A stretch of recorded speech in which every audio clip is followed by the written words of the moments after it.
What's up, everybody? Welcome to the iProv vlog. As always, I'm Jordan Smith, and I've got Patrick Laughlin, iProv COO, with us. What up, Pat? What's up, Joe? Which side am I on today? Yeah, you're on one of these sides. Happy Monday. We're on the Monday side. We're on the front side. Absolutely, man. How are you this Monday? I'm good. Another weekend in quarantine, so lots of excuses to call friends and families. And I found out about House Party. Have you played with that yet? A little bit. Not much. But a little bit. I'm learning a whole lot more about Facebook Messenger for kids because my kids are constantly on that chatting with their friends. So I've learned a whole lot about that. Well, you also got a new pet this weekend too, right? We did some yard work this week, and we found a baby turtle, and my daughters adopted it. So we have a new pet in the house, Heidi, and she is a That's a great name for a turtle, Heidi. Oh, I know, Heidi. Yeah, that is sneaky great. Yeah, that's a good name. Yeah, that was my youngest daughter Lucy's name for the turtle. So man, Heidi. she's got that creative director bone from you. That's perfect. Well, I'm excited about the topic today that we're going to talk about, which is work-life balance, especially in an environment where your work happens when your life happens, with all of us working from home. So Pat, start us off. Kind of tell us a little bit of your thought process, your struggles, what you're dealing with as far as, working from home with the two kids and the wife who's also working and school, and you got a lot on your plate. Well, so I know that this isn't new to lots of people and lots of companies. There are lots of, remote work is not a new thing. It's new to iProv. We've had a remote work policy around for a long time. We've always allowed it. But it's never been like a full-time arrangement. So I think it's been an adjustment for all of us. As far as working from home with the kids and the wife, all I can do is reiterate what Charlie Munger's most sage piece of advice, which is the most important decision you'll ever make is who you marry. I married a saint. I think we all know that. I way outkicked my coverage. And so, honestly, my work day is not much different than it would be at the office. The kids will hang out behind me and they'll do some homework. But Catherine, just like she does in every other part of our life, takes care of all of us to her own detriment. But the only thing I've really noticed is there doesn't seem to be a stop time.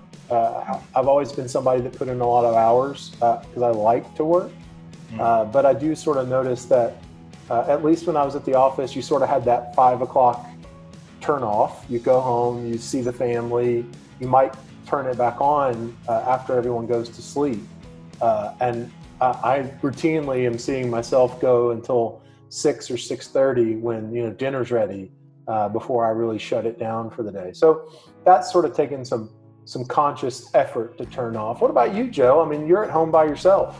Well, I've got the dog. You probably heard him or saw him scroll through here. But yeah, basically, one of the things that I've noticed a lot, and if there's anybody out there that's watching or listening to this that is extroverted, you'll know this too, that as much as we like talking to people, there were little spots of downtime that I appreciated that you don't get when you work from home, especially if anybody out there is in a job where you're usually driving to go meet somebody.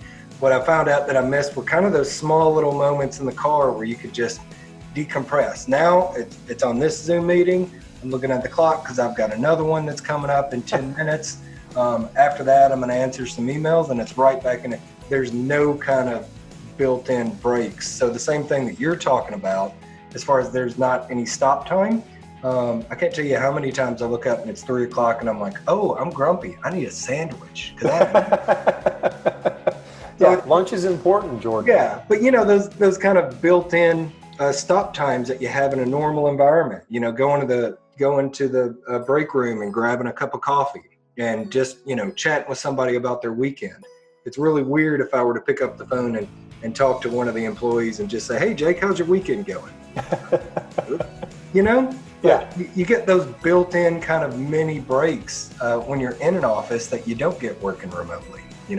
Yeah, I'm not a natural extrovert. I'm what I would call an adapted extrovert. Yeah. And so it has been an adjustment to sort of bounce from one thing to another, to another, to another, where you're without that sort of decompression time, Yeah. which, guys like you may miss, but you probably don't need. Guys like me, I mean, I tell people that I'm like a deep sea diver. I'm happiest when I can like get in my bubble and be in that bubble for a little bit and then come back up and say hi to everybody and then kind of go back into my bubble. So it's an adjustment for sure. What's the Batman quote? Pat was born in the darkness. We're just adapting it.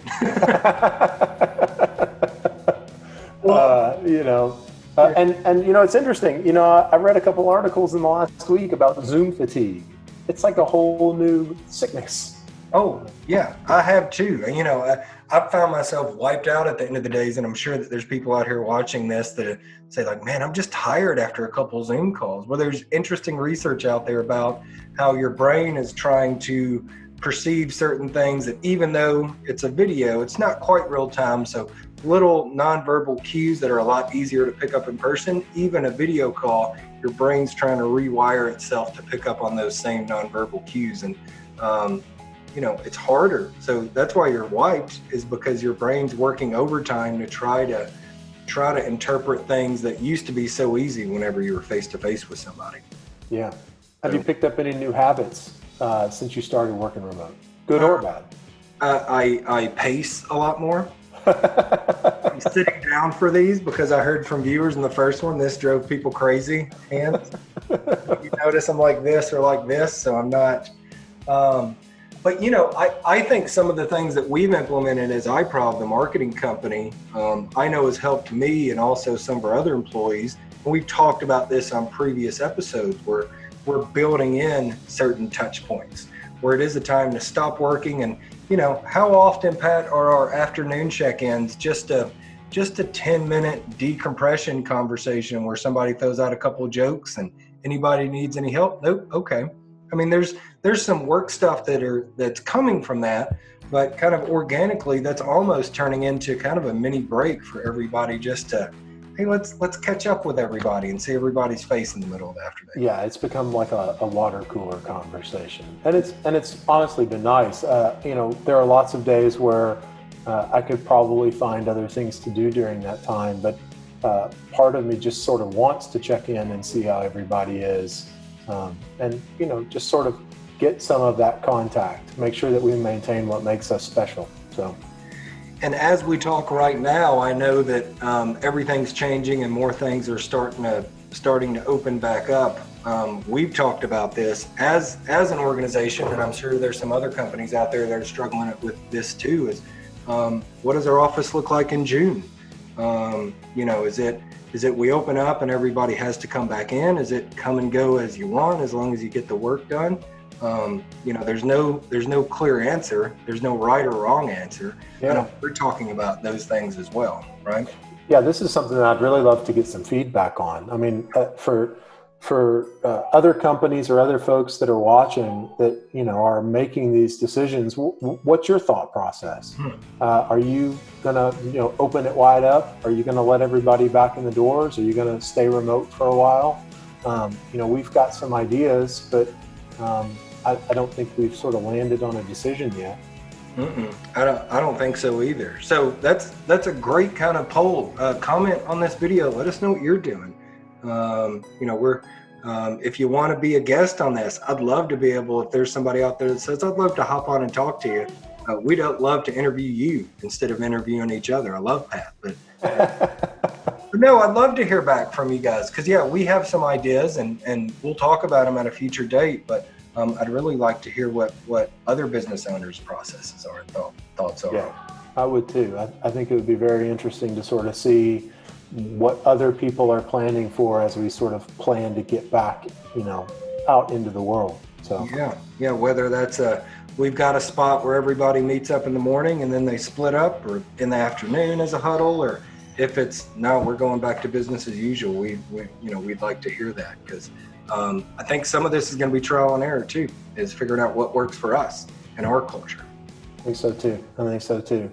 Anyway, Jordan, good to see you as always, man. Good to see you too, Pat. Thanks, everybody. Let us know in the comments what you guys are doing for work and how the office culture and life is going to look like moving forward. And until next time, see you, Pat. See you, Joe. Bye.